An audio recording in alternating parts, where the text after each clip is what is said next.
സഖ്യസാനുശ്രുതി ചേർത്തു വെച്ച മണിവീണയാണെന്റെ കേരളം. 1956 നവംബർ 1 സംസ്ഥാനം രൂപം കൊള്ളുമ്പോൾ പരന്നുകിടക്കുന്ന അറബിക്കടലിനും തലയുയർത്തി നിൽക്കുന്ന സഖ്യനുമിടയിൽ വെറും മണ്ണ് മാത്രമായിരുന്നു കേരളം.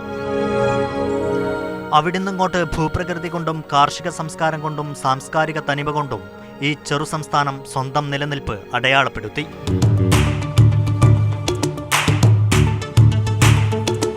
കൊടുംവേനലിൽ ഹരിതഛായ കൊണ്ട് തണുപ്പിച്ചും ഊഷരതകളിൽ വടക്കുകിഴക്കൻ കാലവർഷക്കാറ്റ് കൊണ്ട് നനവിട്ടും കഴിഞ്ഞ 6 പതിറ്റാണ്ടുകൾ ഈ മണ്ണ് നമ്മെ കാത്തു.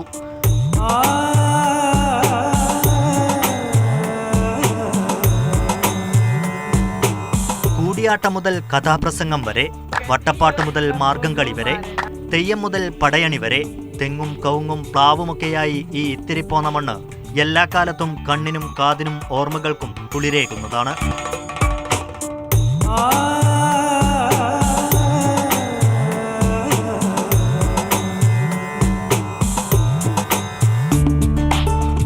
മലയാളിക്ക് പശ്ചിമഘട്ടം വീട്ടുമതിലാണ്.